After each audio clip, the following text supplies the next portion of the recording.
20 years ago, you didn't think about fighting games on the PC all that much. Sure, your big names had ports, like your Street Fighter 2s or all the Mortal Kombats everybody cared about, they made an appearance.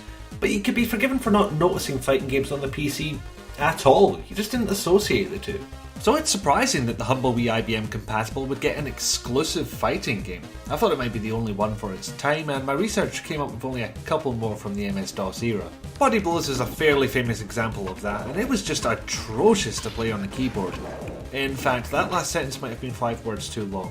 There's also a bunch of titles in the category of made it to the Amiga but not to consoles, but that's a pretty exclusive club all on its own.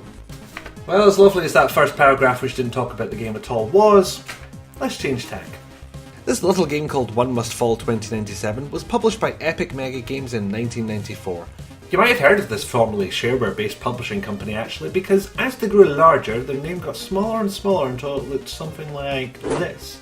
So, let's see this awesome game that I'm willing to spend 12 or so minutes rambling about.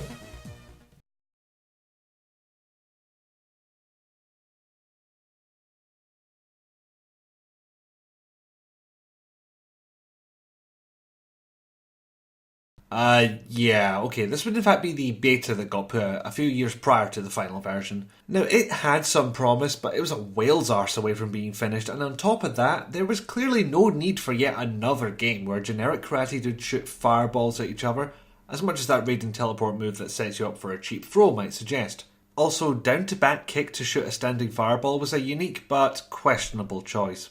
When it came to the full release, pretty much the only thing they kept was the name. Cue robots! One Must Fall 2097 should be known for 3 things: being a DOS-exclusive fighting game, having giant robots battling in hazard-filled arenas, and boasting a rather unique tournament mode. And maybe for the epically sexy mod music soundtrack, but you know, rule of 3 and all that. Now, the massive robots under the control of human pilots via psychic link, fighting one another in arenas full of danger and spikes in a tournament run by massive planet-controlling corporations, I mean, that's old hat, we've all heard that before. You only really get story and character backgrounds if you complete one-player mode with each character or read the manual, and in an era where that meant quitting the game and running a separate program, I didn't bother. Oh, and good bloody luck printing that off from within DOS. I wish I had read it now, because there's lots of little jokes and puns as well as the system requirement of both at least one human being or compatible life form and guts.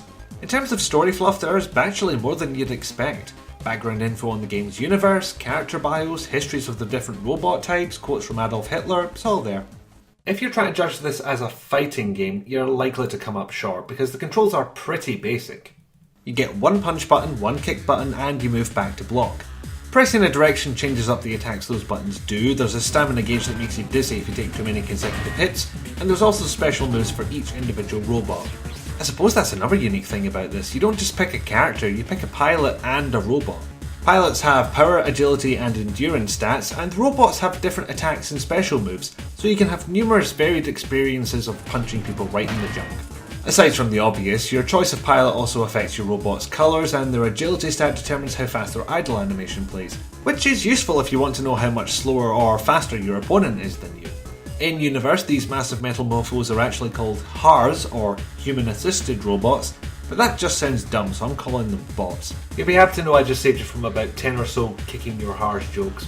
Plus, with my wonky accent, there's a good chance I'll pronounce it butts by mistake. Each bot varies in shape, size and attacks, and they feel significantly different to play with their own advantages and disadvantages. For example, good fucking luck landing a roundhouse kick on any arsehole who picks the flail bot. The last of these curveballs comes in the form of hazards. Depending on the arena you fight in, these can range from massive pokey background spikes, electrified yet surprisingly sturdy fences, lava balls floating all about your face, and fighter jets sweeping the area with bullets because fuck targeting.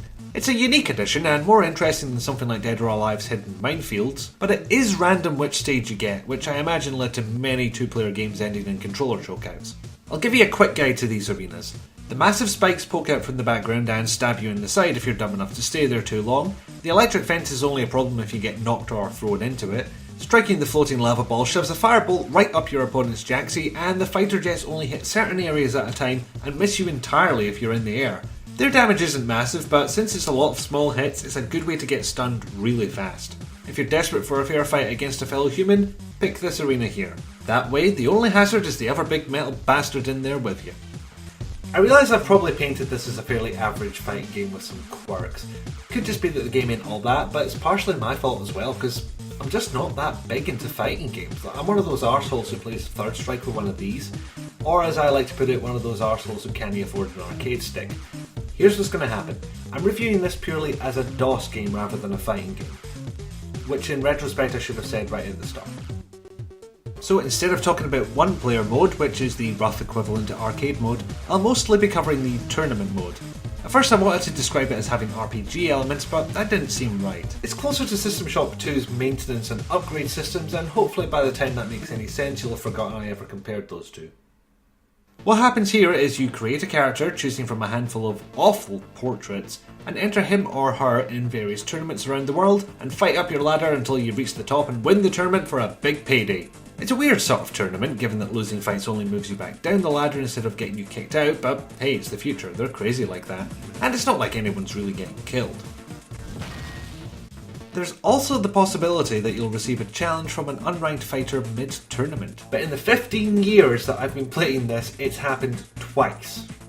And they were both within 5 minutes of each other. So, please excuse the lack of footage. Every fight you win nets you a bit of cash, and remember what I said about RPG elements? That bit I said I'd hope you'd forget about. Wait, shit. You can spend said cash on training your pilot to increase their stats, upgrading your robot's bits, or trade it in for a new robot altogether. All the upgrades get costlier with each purchase, and it's for this reason you'll probably find yourself getting quite good with that Jaguar robot you start with. The first tournament can earn you the bare minimum of money you need to trade in for a new bot, but it's not guaranteed. On that note, there's about 10 bots available to you, but they come in all shapes and sizes with a different set of basic moves and special moves for each. Rather than do a big ass guide for all of those, I suggest this. You fight pretty much every bot over the course of playing the game, so you'll get to see what they can do, and you can pick out the cool looking ones to try later in one player mode. That way you don't have to do a potentially expensive trade-in, only to find that your shiny new metal husk doesn't suit you as well as the old one did. Your bot upgrades include the power and speed of your arms and legs, more armour for less damage, more stun resistance for less stunnage, and a snazzy new paint job for no extra cost. What's quite nice is you get a view of your robot in the hangar before and after fights. Not only does the robot match the colour scheme you pick, but there's little animated guys working on your bot while you trade taunts with your opponents or get admonished by your trainer over how badly you just fought. Speaking of which, it sounds as if you can just grind your way up the tournament ladder like a particularly ambitious secretary, but for one difference. In tournament mode, you have to pay for repairs. The more you get hit in a fight, the higher that repair bill is. It can get bad enough that your mechanic has to sell upgrades to cover the bill, so don't go spending all your winnings at once just in case you lose a match. I don't know why I like this feature so much, it just might be it's RPG-ish, but it also just makes plain sense to me. Robots get damaged, they need repaired, it's how it works. Even going through all the tournaments won't be enough to max out your character, but you can go through any tournament multiple times. Just pay the entry fee and plough through the roster again. With a bit of patience, you'll have enough upgrades to bounce all over the arena like Zebedee got fed up minding the roundabout and decided, fuck this, time to be a Gundam. Don't forget to make your last blow of the match a snazzy one too, because there's a news report segment at the end which shows a screen cap of it. And you don't want to end up with it looking like this. Because weird finishing blow shots happen more often than you would think. No, really.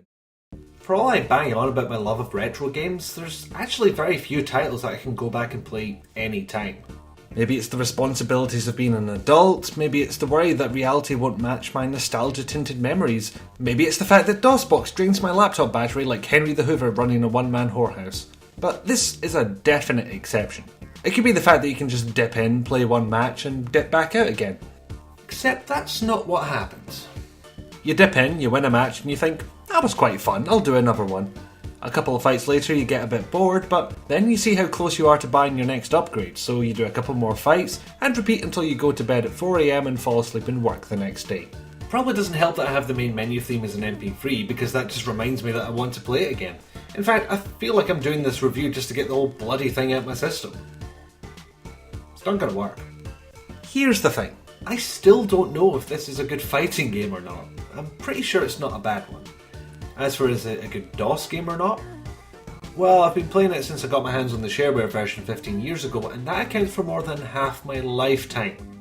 I'll generally put it back down once I max out a character in tournament mode, but I'll go back to it every once in a while, and I like to think that's more than nostalgia talking. As much as it was typical for games of the time, it still astounds me that this game was made by 3 guys. Fucking 3! It seems like you can't make a bloody tile matching game these days without 8 programmers, 4 artists, 2 lawyers and a magical talking dog in a top hat. Yet half the stuff Epic MegaGames was making at this time was made by similarly small teams, and I'm going to have to stop talking about this company before I have a nostalgia-induced aneurysm. The only thing that can make this any better is if there was some way to play it without scouring eBay for an old copy or delving into the murky world of Abandonware. Holy shit, they released it as freeware. Yes, that's free. For no money. Free! Thank you, Rob, Ryan and Josh, for not only making a game that I love, but for giving enough of a shit to make it freeware years later. Maybe it was the fan remake that tipped you off, but I'm still quite happy with you fellas. If you know your way around DOSBox or use one of 100 front-end programs for it, there is nothing to stop you giving One Must Fall a try. Unless you don't have the guts, or you're an otherwise incompatible life form.